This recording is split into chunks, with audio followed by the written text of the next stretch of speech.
আপনার ধর্মের হুজুরদের মর্যাদা বাড়াইছে এমন না, আল্লাহ আপনাকে মর্যাদাশীল করেই দুনিয়াতে পাঠিয়েছে। দেখেন কত হাজার হাজার কোটি কোটি মানুষকে আল্লাহ তৈরি করছে। আদম আলাইহিস সালাম থেকে নিয়ে ঈসা আলাইহিস সালাম পর্যন্ত লক্ষ লক্ষ নবী রাসূল আল্লাহ প্রেরণ করেছে। তাদের উম্মত আসছে হাজার হাজার কোটি কোটি।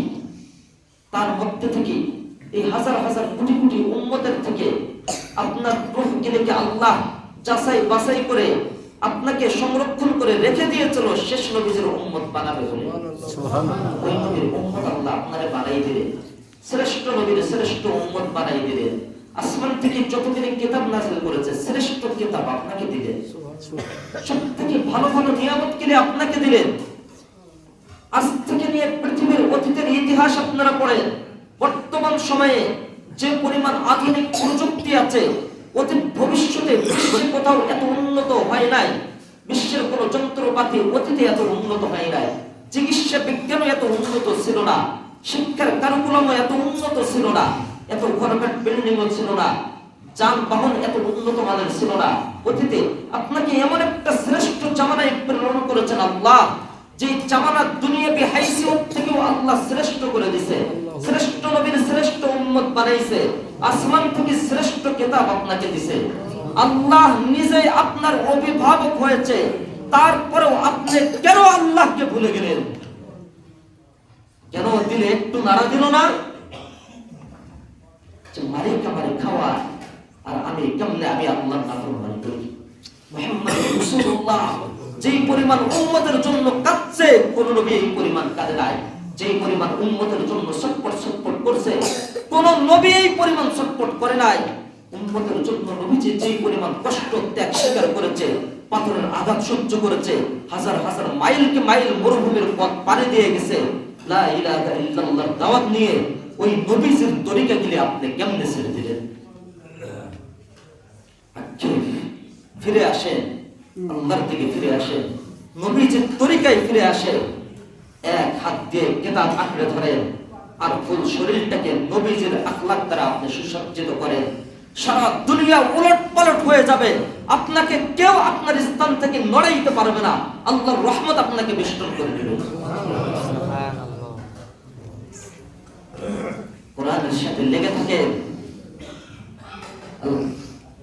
আল কোরআন শাফিউন মুশাফফা। কোরআন এমন একটি কিতাব যার সুপারিশ গ্রহণ করা হবে। কোরআন এমন একটি কিতাব, দৈনন্দিন আপনি কোরআন তেলাওয়াত করবেন, কোরআন আপনার জন্য সুপারিশ করবে। আর কোরআন এমন কিতাব, কোরআন যা সুপারিশ করবে এই সুপারিশটা গ্রহণ করা হবে। ওয়া হিল্লুল মুসাদ্দাকুন। কোরআন এমন বিতর্ককারী একটি কিতাব, কোরআন যখন বিতর্ক করবে তার বিতর্ক মেনে নেওয়া হবে। সুবহানাল্লাহ। মান জাআলাহু আমামাহু কাদাহু ইলাল জান্নাহ। সুবহানাল্লাহ। যে কোরআনকে সামনে রেখে তার জীবনকে পরিচালনা করবে, কোরআন তাকে টান দিয়ে জান্নাতে নিয়ে যাবে। সুবহানাল্লাহ। ওমান জাআলাহু খালফা যাহরিহি সাকাতাহু ইলান নার। আর কোরআনের তোয়াক্কা করবে না, কোরআন ধরবে না, কোরআন শুনবে না, কোরআন তেলাওয়াত করবে না, কোরআন অনুযায়ী জীবন বিধান পরিচালনা করবে না, কোরআনকে পিছনে রেখে সে তার মন মতো করে চলবে, কোরআন তাকে চক্কানি দিয়ে জাহান্নামে ফেলে দেবে। কোরআন দিয়েই তো আপনার মর্যাদা, কোরআন দিয়েই তো আপনার মর্যাদা। তাহলে কোরআন কেন ছেড়ে দিলে?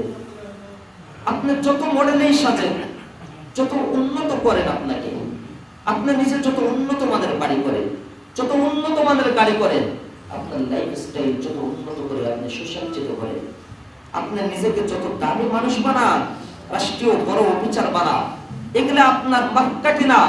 আপনার ভিতরে দেখা হবে আপনি আপনার 3.5 হাত বডিকে মুহাম্মদ রাসূলুল্লাহ মডেলে সাজাইছেন কিনা।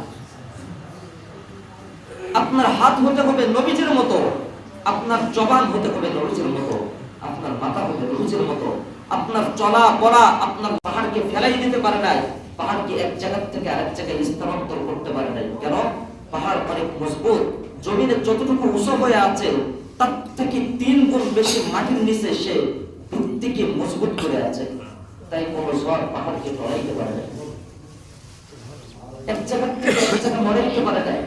এই উম্মত মুহাম্মাদি যতদিন পর্যন্ত এক হাতে আল্লাহর কিতাব আঁকড়াই ধরে থাকবে, আর নবী মুহাম্মদুর রাসূলুল্লাহ তরিকার উপরে থাকবে, কোন ঝড় তুফান, কোন হিংসুকের হিংসা, কোন বিদ্বেষকারীর বিদ্বেষ, কোন কাফেরের আঘাত, কোন শয়তানের ধোঁকা তাকে ক্ষতবিক্ষত করতে পারবে না। আল্লাহর রহমত তাকে নিরাপত্তা দিয়ে বেষ্টন করে জান্নাত পর্যন্ত নিয়ে যাবে। সুবহানাল্লাহ বলেন। সুবহানাল্লাহ যে একবার বলে তার জন্য জান্নাতে একটা গাছ তৈরি হবে। সুবহানাল্লাহ। গাছটা কেমন?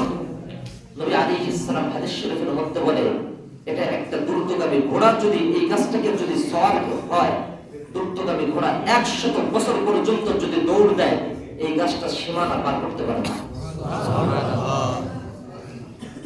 কিসের ঘোড়া? দুনিয়ার ঘোড়া। দুনিয়ার ঘোড়াকে 100 বছর দৌড়াইতে পারে? আলোচনা হচ্ছে আখিরাতের। তাহলে জান্নাতের দ্রুতগামী ঘোড়া।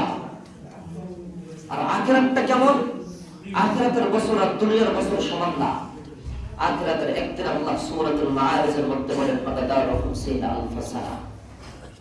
আখিরাতের একদিন দুনিয়ার 50,000 বছরের সমান লম্বা। তো আপনি একবার সুবহানাল্লাহ বললেন, জান্নাতে আপনার জন্য একটা গাছ বপন করা হবে। তো দিনে হাজার হাজার শত শত বার আপনার না সুবহানাল্লাহ বলা দরকার। আপনি দুনিয়া আবাদ করতে আসেন নাই। আল্লাহ আসমান থেকে কোরআন নাযিল করলো, আপনার হাতে কোনো কোরআন নাই, আপনি তেলাওয়াত করেন না কোরআন, আপনি কোরআনকে ধরেন নাই, আপনি কোরআনকে ছেড়ে দিয়েছেন, কোরআন তেলাওয়াত আপনি করেন নাই, কোরআনের সাথে আপনার কোনো সম্পর্ক নেই। নবী মুহাম্মদ রাসূলুল্লাহ সাল্লাল্লাহু আলাইহি ওয়াসাল্লামকে আপনি এখনো চিনেন না, ওনার পরিচয় আপনি জানেন না। এই যে অনেক জায়গায় মাহফিলে যখন যায়, শত শত হাজার হাজার মানুষ উপস্থিত, জিজ্ঞাসা করলে হাজার মানুষের মধ্যে থেকে কার ঘরে একটা কোরআনের তাফসীর আছে? নাই তাফসীর। মুহাম্মদুর রাসূলুল্লাহর সিরাতের কিতাব কার ঘরে আছে? একটা হাদিসের কিতাব কার ঘরে আছে? আপনারা মুসলমান, এখানেও যদি জিজ্ঞাসা করি যে কার ঘরে নবীজির সিরাতের আলোচনা হয়, আপনাদের কারো ঘরে কি আছে?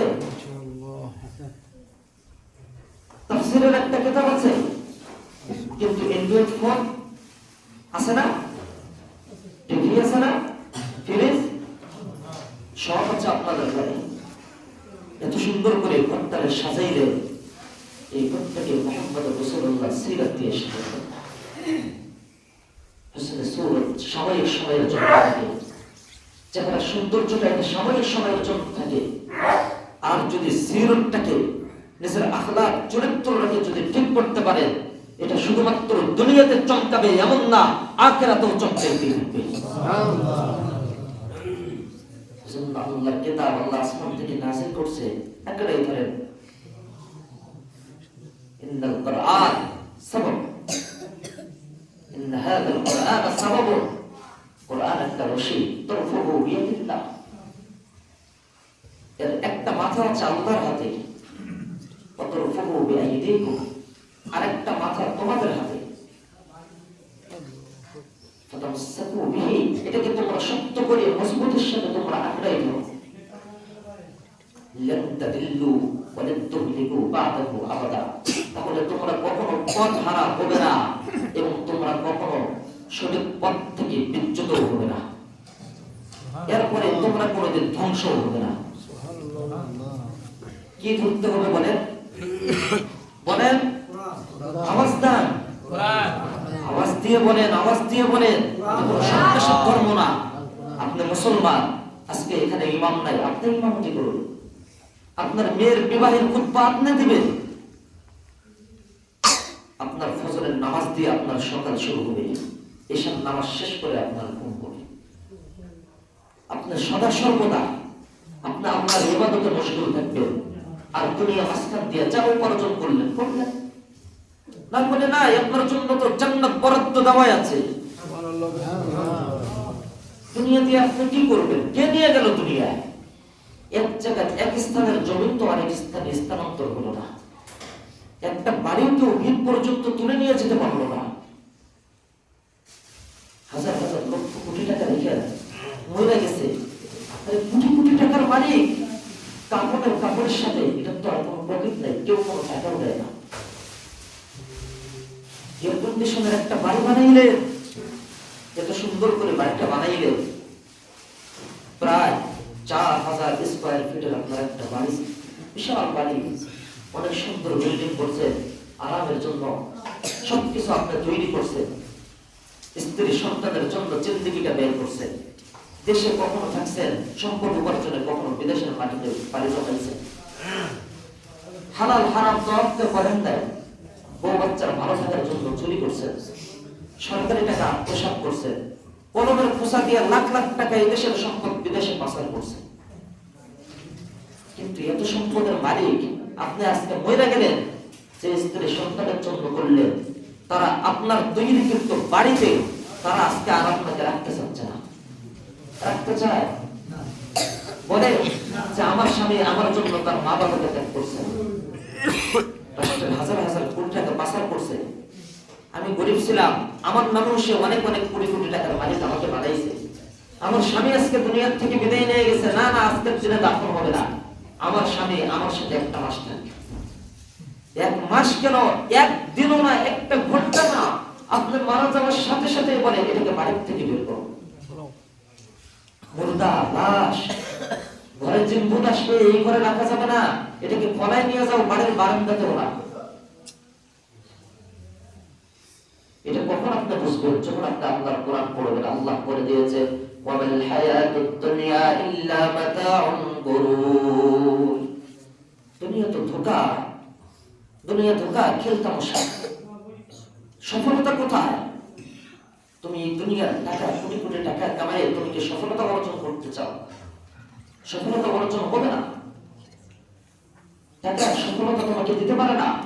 বাড়ি গাড়ি থাকলে মানুষ সফল হয় না, সফলকে আল্লাহ বলে দিয়েছে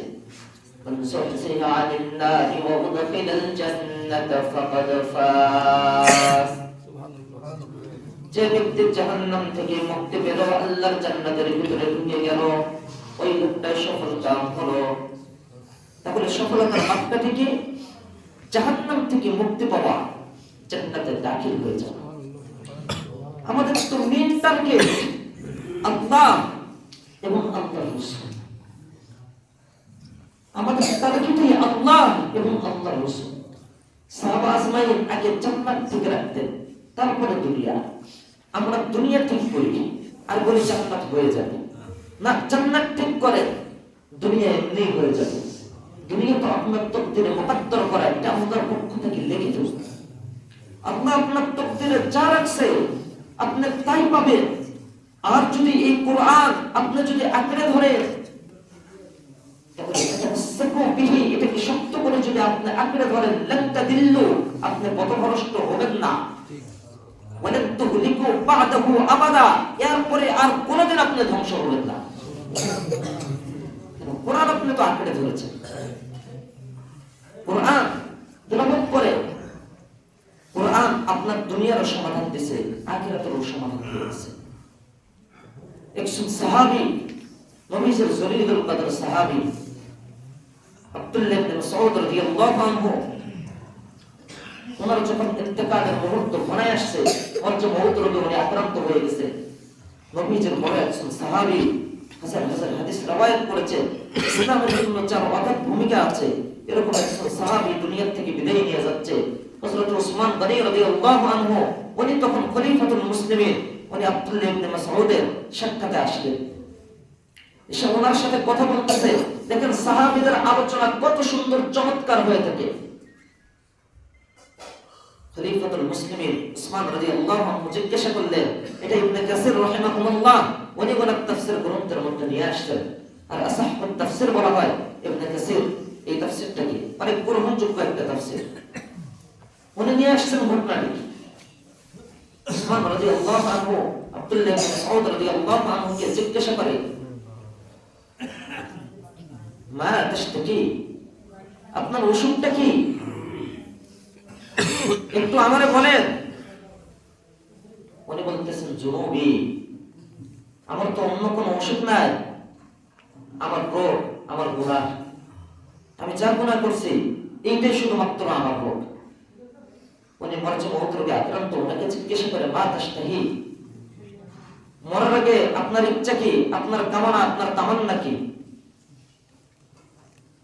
কি চান আপনি?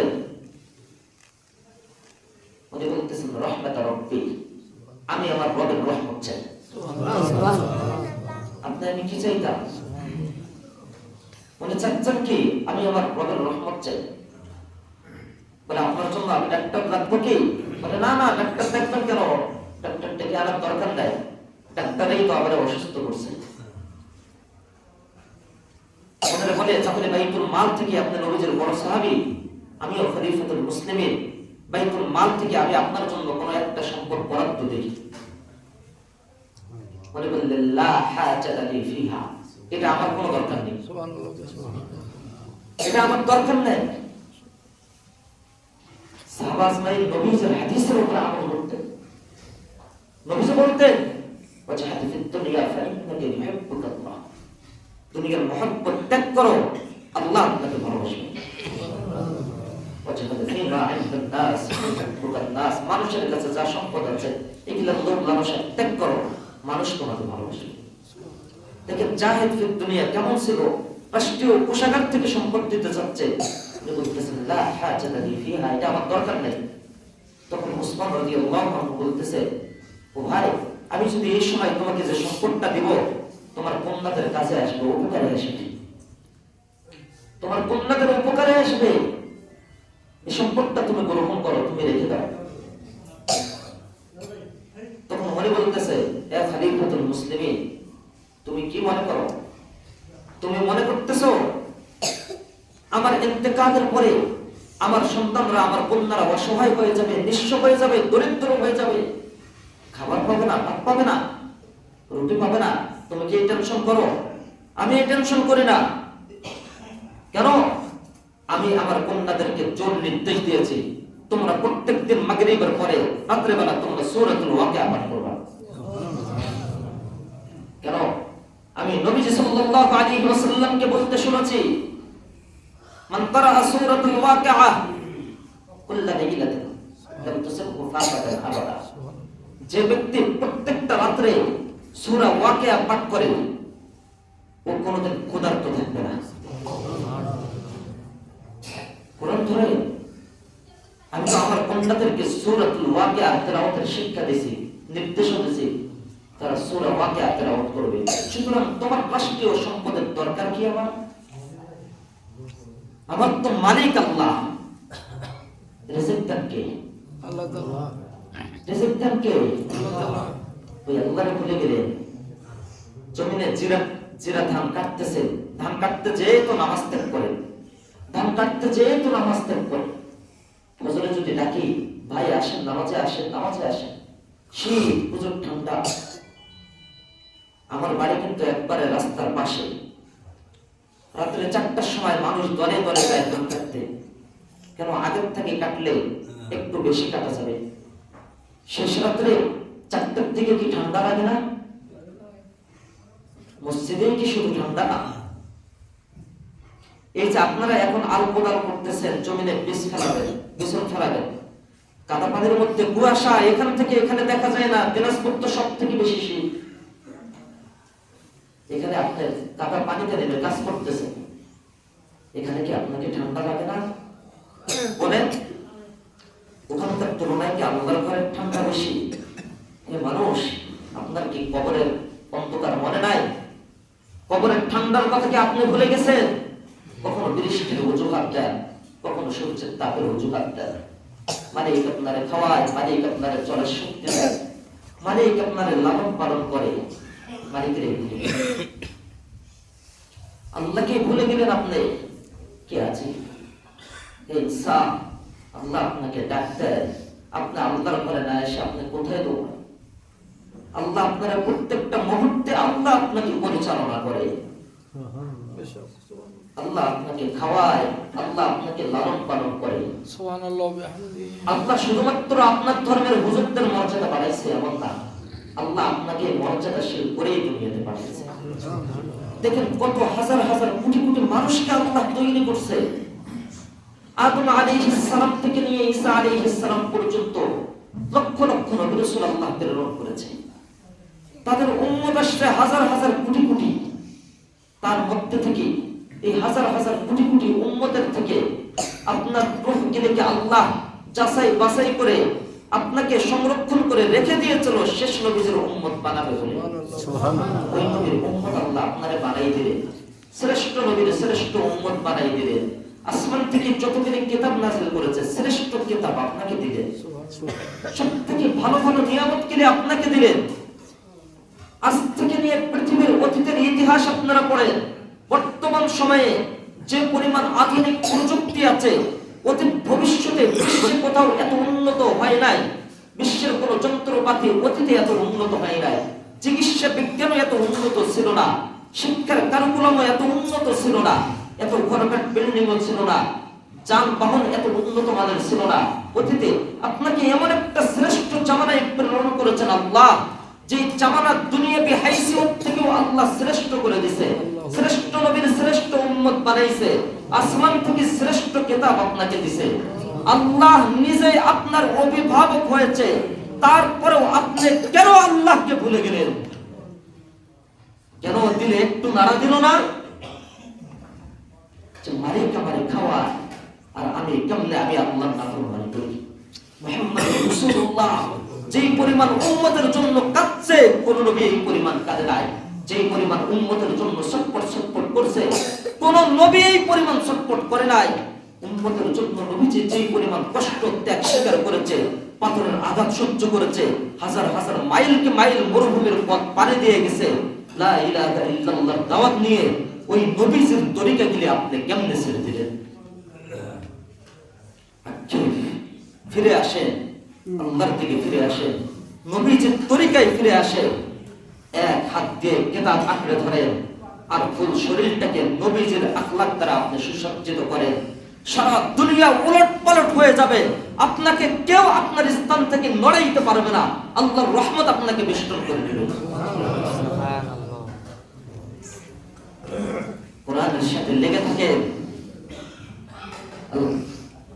আল কোরআন শাফিউন মুশাফফা। কোরআন এমন একটি কিতাব যার সুপারিশ গ্রহণ করা হবে। কোরআন এমন একটি কিতাব, দৈনন্দিন আপনি কোরআন তেলাওয়াত করবেন, কোরআন আপনার জন্য সুপারিশ করবে।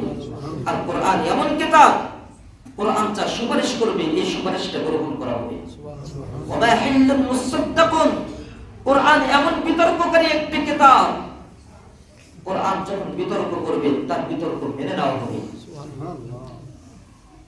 মান জাআলাহু আমামাহু কাদাহু ইলাল জান্নাহ। সুবহানাল্লাহ। যে কোরআনকে সামনে রেখে তার জীবনকে পরিচালনা করবে, কোরআন তাকে টান দিয়ে জান্নাতে নিয়ে যাবে। সুবহানাল্লাহ। ওয়া মান জাআলাহু খালফা যাহরিহি সাকাতাহু ইলান নার। আর কোরআনের তওয়াক্কুল করবে না, কোরআন ধরবে না, কোরআন শুনবে না, কোরআন তেলাওয়াত করবে না, কোরআন অনুযায়ী জীবন বিধান পরিচালনা করবে না, কোরআনকে পিছনে রেখে সে তার মন মতো করে চলবে, কোরআন তাকে চটকানি দিয়ে জাহান্নামে ফেলে দেবে। কোরআন দিয়েই তো আপনার মর্যাদা, কোরআন দিয়েই তো আপনার মর্যাদা। তাহলে কোরআন কেন ছেড়ে দিলেন? আপনি যত মডেলেই সাজেন, যত উন্নত করেন, আপনাকে আপনি নিজে যত উন্নত মানের বাড়ি করেন, যত উন্নত মানের গাড়ি করেন, আপনার লাইফস্টাইল যত উন্নত করে আপনি সুসজ্জিত করেন, আপনি নিজেকে যত দামি মানুষ বানান, রাষ্ট্রীয় বড় অফিসার বানান, এগুলা আপনার মাপকাঠি না। আপনার ভিতরে দেখা হবে আপনি আপনার 3.5 হাত বডিকে মুহাম্মদুর রাসূলুল্লাহ মডেলে সাজাইছেন কিনা। আপনার হাত হতে হবে নবীজির মতো, আপনার জবান হতে হবে নবীজির মতো, আপনার মাথা হতে হবে নবীজির মতো, আপনার চলা বলা, আপনার লাইফস্টাইল পুরাটাই হতে হবে নবীজির মতো। তারপরে আপনার দেহটাকে আল্লাহ গ্রহণ করবে। সাধারণভাবে গ্রহণ করবে এমন না যে দেহ আল্লাহ গ্রহণ করে ওই দেহ মাটি হজম করতে পারে না। হাজার হাজার মুর্দা মাটির নিচে দাফন করা হয়, কিন্তু হাজার হাজার সাহাবীর লাশ এখন পর্যন্ত মাটি গ্রহণে করতে পারে না। মাটি খুঁড়লে এমন তো লাশ এমন জমিন থেকে পাওয়া যায়, জমিন থেকে এমন লাশ পাওয়া যায় 200 বছর আগে দাফন করা হয়েছে, কিন্তু তার লাশ তো পচা দূরে থাক, কাপড়ের কাপড়টা পর্যন্ত পচে নাই, যেন কান্দাহু দুফিনাল ইয়াউম, আজকের দিনেই যেন তাকে দাফন করা হয়েছে। আপনি যদি আপনার দেহটাকে রবের জন্য বিলীন করেন, তাহলে আপনার দেহ আল্লাহ গ্রহণ করবে। আপনি যদি আপনার সুরতকে না সাজিয়ে হুসনে সিরতকে সাজান, তাহলে এটা শুধুমাত্র দুনিয়াতে চমকাবে এমন না, আখিরাতেও আপনার চমকাইতে থাকবে। তাহলে ফিরে আসুন, কার থেকে ফিরে আসবো বলেন? নিজে কোরআন ধরি, কোরআন তেলাওয়াত শুরু করি। নিজের স্ত্রীর তো আমরা মহব্বত করি না? মহব্বত করে তাকে 2 বিঘা জমি লেখে না দিয়ে তার হাতে কোরআন তুলে দেই, বেগম কোরআন তেলাওয়াত করো। জানি না দুনিয়াতে বেশি কিছু দিতে পারবো কিনা। এই যে আমরা পরিবার দুনিয়াতে যেভাবে চলি, হালাল খাদ্য দ্বারা জীবন যাপন করি, আখিরাতে যেন জান্নাতে একসাথে থাকতে পারি। এই অঙ্গীকারটা করা যায় না? বলেন, আপনি যদি আপনার স্ত্রীকে বেশি মহব্বত করেন, আপনি নামাজ পড়েন, আপনার স্ত্রী নামাজ পড়ে না, ফজরে আপনি মসজিদে আসতেছেন, আপনার সন্তানের ঘুম ভাঙবে বলে আপনি তাকে জাগ্রত করেন না কেন? বাচ্চাটা আমার ছোট, বাচ্চাটার কিন্ডারগার্টেন স্কুলে পড়ে, ওই স্কুলে যাবে, ওর সামনের অনেক ভবিষ্যৎ আছে, ওকে ঠান্ডা লাগা যাবে না। আপনি কি তার প্রতি কি কদর দেখাইলেন, নাকি তাকে জাহান্নামে যাওয়ার জন্য তৈরি করলেন? আপনি যদি দুনিয়াবী দিক থেকে আপনি দরদি বাবা হন, আমি বলি না, আপনি তার পুরো জিন্দেগিটাকে নষ্ট করে দিলেন। সাময়িক জিন্দেগি গোছাইতে যে আপনি তার চিরস্থায়ী জিন্দেগিটাকে আপনি নষ্ট করে দিলেন। এমন বাবার দরকার নাই। বাবা ওই রকম হবে যেই বাবা আমাকে তালিম তরবিয়তের ক্ষেত্রে মুহাম্মদুর রাসূলুল্লাহ সাল্লাল্লাহু আলাইহি ওয়াসাল্লামের সুন্নাত পালন করবে। আমি যখন মসজিদে আসব, আমার সন্তানের হাতটা ধরবো, বাবার জন্য মসজিদে যাই, নামাজ পড়ে আসি, তারপরে বাকি কাজ করব। ঘরে একটা তালিম হবে, একবার নবীজির একটা হাদিস পড়ে আজকে হয়তো বা স্ত্রী তালিম করবে, আমরা সবাই শুনবো। কালকে আমার সন্তান তালিম করবে, আমি শুনবো। পরশুদিনে আমি তালিম করব, সবাই শুনবে। নবীজির সিরাতের প্রত্যেকদিন একটা করে পৃষ্ঠা করে আমরা পড়ব। ঘর থেকে টিভিকে বের করে দেয়, ঘর থেকে অনৈতিকতাকে বের করে দেয়। এই দুনিয়াতে বসবাস করে সামান্য সময় হালাল খাদ্য গ্রহণ করে, হারাম খায়েন না, যেন লা ইয়াদখুলুল জান্নাতা জাসাদুন গুযিয়া বিল হারাম। হারাম খাদ্য খাবেন, দেখো জান্নাতে যাবে না। হারাম খাদ্য খাবেন, দোয়া করবেন মালিক পর্যন্ত পৌঁছাবে না। হারাম খাদ্য খাবেন, আপনার শরীরের রোগ বালা মুসিবত দূর হবে না। হারাম খাদ্য খাবেন, আপনার ছেলে অসুস্থ হয়ে যাবে। হারাম খাবার খাবেন, আপনার স্ত্রী অসুস্থ হয়ে যাবে। অন্যের জমি দখল করবেন, অন্যরাও আপনাকে লানত দেবে, অভিসম্পাদ করবে। আর জমিন তো জমিনের জায়গায় থেকে যাবে, নিয়ে যেতে পারবেন না। বরং আমি আপনাদেরকে পদ্ধতি শিখাই দিই।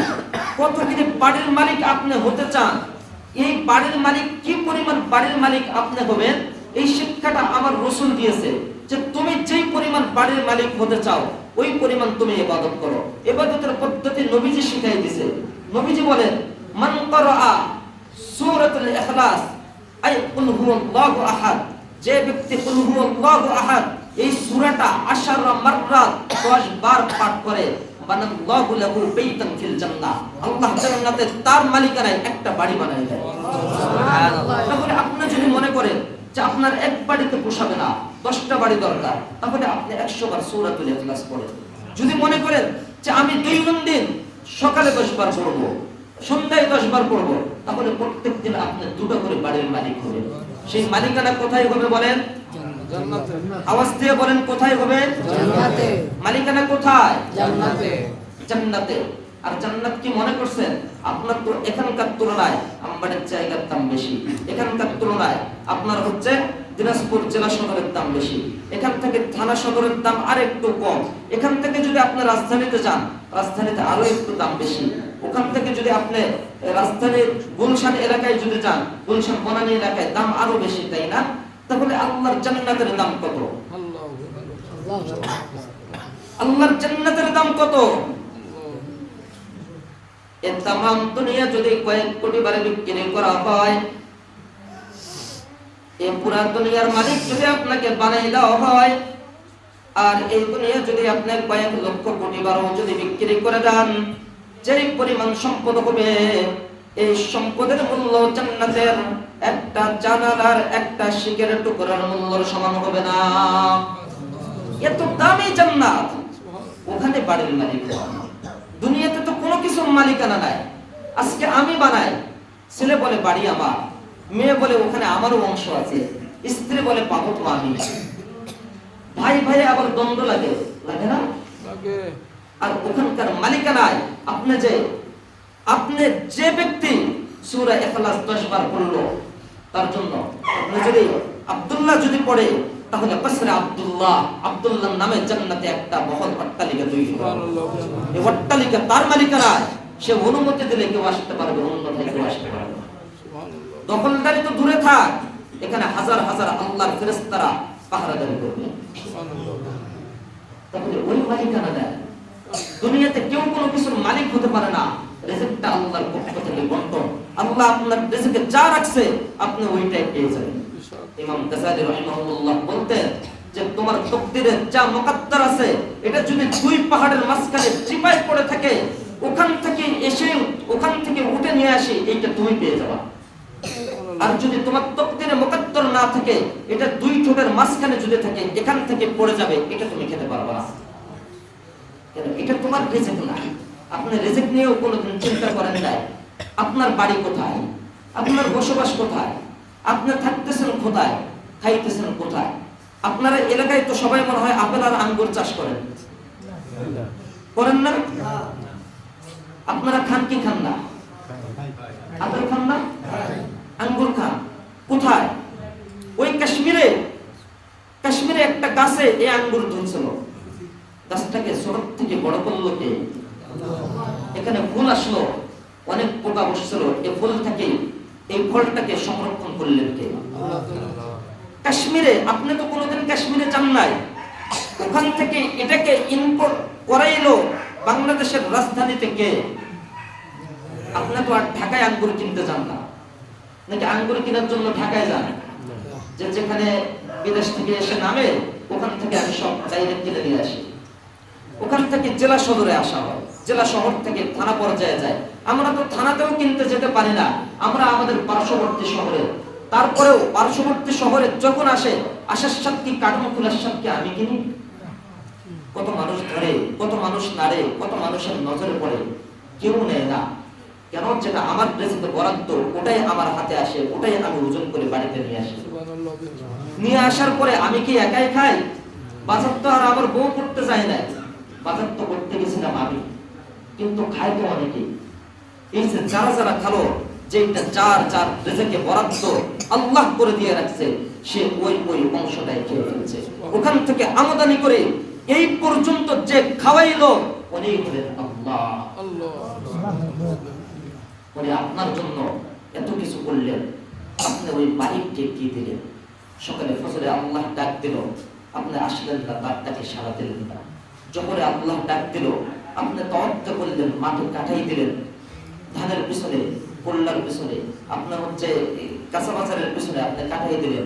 আসরে আসলেন না কেন? আপনি বাজারে যাবেন।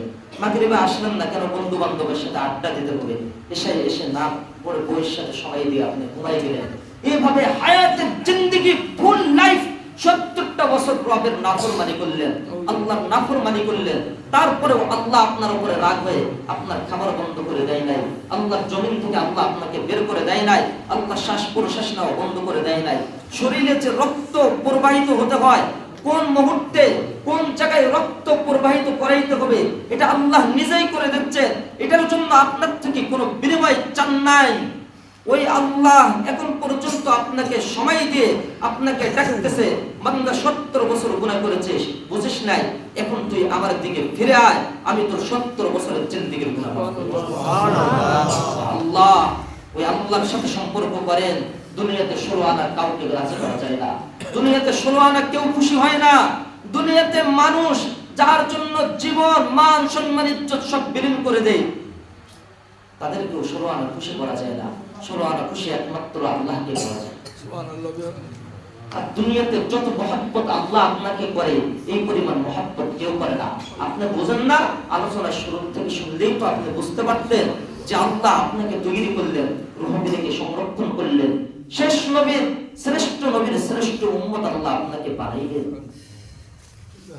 শ্রেষ্ঠ কিতাব আল্লাহ আপনাকে দিলেন। আল্লাহর মহব্বত, আল্লাহর দয়াটা আপনি বুঝেন না? কোরআন দিয়ে আপনার মর্যাদা নবীও যেমন শ্রেষ্ঠ, নবীর উম্মতও তেমন শ্রেষ্ঠ। ও ঠান্ডা পানি দিয়ে উযু করবা, যে নূরটা চমকাইবে, এই নূর তো সূর্যের আলো তো ওই পরিমাণ আলো দিতে পারে না।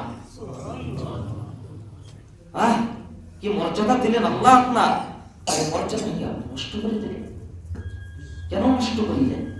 আপনি কোরআন ছেড়ে দিলেন, সন্তানকে মাত্র 2টা টাকা কামাই করতে সন্তানকে কিন্ডারগার্টেনে পড়াইলেন। আরে ভাই, ওয়াট ডেসে গো খাবে, কোরআনের শিক্ষাটা দেন। আমি যদি আপনারাই তো আমাদের বদনাম করেন, হুজুরদের বদনাম করেন না যে হুজুররা বেশি খায়? আপনারা বলেন কি বলেন না? আপনারাই তো বলেন যে হুজুররা বেশি খায়। তা আমরা যখন বলি যে তাহলে আপনার ছেলেটাকে হুজুর বানান, তাহলে কি করে খাবে? এই তো আপনি তো আপনার সিদ্ধান্তে অটল না, আপনি আপনাকে চেঞ্জ করেন। সব হুজুররা তো দুনিয়ার না খেয়ে আছে, নাকি বলেন? না খেয়ে আছে না? দুনিয়াতে যেহেতু আগমন করেছেন, একটা জিনিস নিশ্চিত রাখেন, আল্লাহ যদি আগামীকালকে আপনাকে জীবিত রাখে, আগামীকালকে আল্লাহ আপনাকে খাওয়াবেন। আর যদি জীবিত যদি না থাকেন, ইমানে হালতে যদি থাকতে পারেন, তাহলে দুনিয়ার খাবার যদি আগামীকালকে আপনি না পান, তাহলে জান্নাতে যেয়ে খাবেন। এটাই তো আপনার আর আমার সম্পর্ক আল্লাহর সাথে। এরকম এটাই তো আপনার আমার সাথে আল্লাহর সম্পর্ক। আল্লাহর সাথে সম্পর্ক নষ্ট করে কার সাথে করতে চাচ্ছেন? কার সাথে করতে চাচ্ছেন সম্পর্ক? আমি হুজুরকে মহব্বত করবেন, আজকে খাওয়াই দেন, আমি কালকে ভুলে যাব। এই এলাকার থেকে চলে গেলে হয়তো বা একদিন ভুলে যাব। আপনি ফোন করে বলবেন, ভাই আমাকে চিনতে পারছেন না? তো ভাই 10 বছর আগে দেখা হয়েছিল, চিনতে পারেন। কিন্তু আল্লাহ যদি একটা মুহূর্তের জন্য যদি আপনাকে ভুলে যান, ওই দিন আপনার দুনিয়াতে স্থান হবে না, আখিরাতেও আপনার আশ্রয় মিলবে না। যেখানে আল্লাহ আপনাকে 24টা ঘন্টা আল্লাহ আপনাকে স্মরণ করতেছে, সেখানে কেন আল্লাহ যখন আপনাকে ডাকতেছে সকলে সে আপনি লাব্বাইক বলে যেতে পারতেছে না? আল্লাহটাকে সারা দেন, আল্লাহটাকে সারা দেন। দুনিয়াতে ফুল জিন্দেগি এই যে এত সুন্দর করে সাজাইতেছে, একটা ভুল করি, একটা অন্যায় করি, একটা অন্যায়ের কারণে সব মানুষ সি সি করবে, গালি দিবে, হুজুর মানুষ এত খারাপ হয়, এলাকাতে থাকতে যাওয়া যাবে না, বের করে দাও। আর আমরা হাজার হাজার হাজার হাজার অন্যায়, কোটি কোটি অন্যায় করি। এগুলোকে আল্লাহ গোপন করতে থাকে, গোপন করতে থাকে, গোপন করতে থাকে। সবকে এক জায়গায় করে বান্দা যখন বলে, আল্লাহ তুবু ইলাল্লাহ, আমি তোমার কাছে ফিরে আসছি, আল্লাহ আমি এতদিন বুঝে নেই, আমারে মাফ করে দাও, আল্লাহ সবকিছুকে মিটাইছে। আল্লাহ প্রত্যেকটা মুহূর্তে, প্রত্যেকটা পদে পদে আল্লাহ আপনার মর্যাদা দিয়ে রাখছেন। যেখানে সূরা ওয়াকিয়া তেলাওয়াত করবেন, তার মানে আপনি কোনোদিন আর ক্ষুধার্ত থাকবেন না। আপনি জান্নাতে বাড়ি বানাইতে চান, আপনি 10 বার করে সূরা ইখলাস পড়েন, জান্নাতে একটা করে বাড়ি আপনার তৈরি হয়ে যাবে। জান্নাতে গাছ কাটতে চান, একবার করে সুবহানাল্লাহ বলেন, একটা করে গাছ তৈরি হয়ে যাবে। বাজারে যাই না, নিজ জরুরতে তো যায়, যান আসরের নামাজটা পড়ে বাজার করতে যায়। বাজারে প্রবেশের সময় নবীজি সাল্লাল্লাহু আলাইহি ওয়াসাল্লাম বলেন, মান দাখালা সুক ফাকাল, যে ব্যক্তি বাজারে প্রবেশ করে তারপরে বলে, লা ইলাহা ইল্লাল্লাহু ওয়াহদাহু লা শারীকা লাহু লাহুল মুলকু ওয়া লাহুল হামদু ইহয়ী ওয়া ইউমীত ওয়া হুয়া হাজ্জুল লা ইয়ামুতু বিয়াদিহিল খায়র ওয়া হুয়া আলা কুল্লি শাইইন কাদির। নবীজি হাদিস শরীফের মধ্যে বলেন, কাতাবাল্লাহু লাহু আলফা আলফা হাসানাহ। যে ব্যক্তি এই দোয়াটা পড়লো, বাজারে প্রবেশ করলো নিজ প্রয়োজনে, এই দোয়াটা পড়ার সাথে আল্লাহ তার আমলনামায় হাজার হাজার নেকি লিখে দেন। সুবহানাল্লাহ, সুবহানাল্লাহ। ওয়া মাহা আনহু আলফা আলফা সাইয়্যা, তার হাজার হাজার গুনাহ আল্লাহ মিটাই দেয়। আল্লাহ মিটাইলে কেমনে মিটাই জানেন? আমার এই যে সাদা রুমাল দাগ ধরে, সব দাগ কিন্তু কাপড় থেকে উঠে না, উঠে কিছু দাগ অনেক মেহনত করার পরেও থেকে যায়। আর আল্লাহ যখন কোন গুনাহকে মিটাই দেয়, ওটার কোন নমুনা ওখানে থাকে। তো নবীজি বলে, ওয়া মাহা আনহু আলফা আলফা সাইয়্যা, তার হাজার হাজার গুনাহকে আল্লাহ মিটাই দেন। ওয়া রুফিআ লাহু আলফা আলফা দারাজা, তার জন্য আল্লাহ তাআলা হাজার হাজার মর্যাদা লিখে দেন। ওয়া বানা লাহু বাইতান ফিল জান্নাহ, তার জন্য জান্নাতে একটা বাড়ি আল্লাহ বানাই দেন। মালিক আপনার এত বাড়ি দিতে চায়, এত সম্পদ দিতে চায়, মালিক আপনার মালিকানায় জান্নাত দিতে চায়, কেন আপনি নিতে চান না? কেন নিতে চান না? কি জরুরত? আমাকে বললে, আমাকে যদি আপনার কষ্টের কথা আপনি যদি বলেন আমার কাছে, আমি যাবো আপনাকে চাপে ফেলায় আপনার জমিটা কি করে কিনে নেওয়া যায়, আপনার বাড়িটা বিক্রির পরামর্শ দিয়ে আমি কি করে কিনে নিতে পারি। আমি কিন্তু আপনার দুর্দশা দুঃখ দূর করতে পারবো না, পারবো, কিন্তু যতগুলি দুঃখ দুর্দশা সমাজে ব্যক্ত করতেছেন, এতবার বলার দরকার নাই তো। আপনি 2 রাকাত নামাজ পড়ে সিজদায় পড়ে যান, মালিকের একবারে নিকটে চলে গেছেন, ওখানে যায় বলেন, আল্লাহ আমি আমার গুনাহের কারণে বিপদে পড়েছি, মালিক আমাকে বিপদ থেকে উদ্ধার করে দাও। আপনার চাইতে দেরি হবে, মালিক আপনাকে বিপদ থেকে উদ্ধার করতে দেরি হবে। তাহলে যেখানে বললে আমার বিপদ দূর হবে, আমি ওখানে কেন বলি না? আমি আমার আল্লাহকে কেন বলি? সাহাবা আজমাইন এমন ছিল, তাদের জুতার একটা ফিতা ছিঁড়ে গেলে এই জুতার ফিতার জন্য তারা আল্লাহর কাছে চাইতো, একটা জুতার জন্য আল্লাহর কাছে চাইতো, এক পাতার খাবার আল্লাহর কাছে চাইতো। আমরা যখন আল্লাহর কাছে হাত তুলি, আমরা চাবো আল্লাহ আমাকে সুস্থ করে দাও, অসুস্থতা দূর করে দাও, আল্লাহ আমার গুনাহমুক্ত জীবন দান করো, আল্লাহ আমাকে নেক আমল করার তৌফিক দাও, আল্লাহ দুনিয়ার অশান্তিকে দূর করে দাও, আল্লাহ দুনিয়াতে শান্তি দাও, আল্লাহ সম্পদের মালিক বানাও, আল্লাহ তার মুহতাজ বানাইও না, ভিক্ষুক বানাইও না। কেন নবীজি হাদিস শরীফের মধ্যে বলছেন, আলিয়াতুল আলিয়া খায়রুম মিন আলিয়াতিস সুফলা, উপরের হাতটা উত্তম। এজন্য আল্লাহর কাছে সম্পদ চাইতে দোষের কিছু নাই। মানুষের কাছে চাবেন তো মানুষ আপনাকে সি করবে, লোভ ঢুকে গেছে, ও লোভ করে, ওকে কিছু দেওয়া যাবে না। আর আল্লাহর কাছে চান, আল্লাহ আপনাকে দিয়ে দিবেন। আপনার রিজিক তো আপনার জন্য বরাদ্দ, তাকদীর মুকদ্দর, যা যা আল্লাহ আপনাকে দিবে দুনিয়াতে আপনি এটা পেয়ে যাবেন। যদি এই বাজেটে যদি আপনার না পোষায়, তাহলে আপনি আল্লাহর থেকে চেয়ে নেন, এটার জন্য দোয়া আছে, আপনি চেয়ে নেন আল্লাহর কাছ থেকে। তবুও মানুষের কাছে হাত পাতিয়েন না, মানুষের কাছে হাত পাতিয়েন না।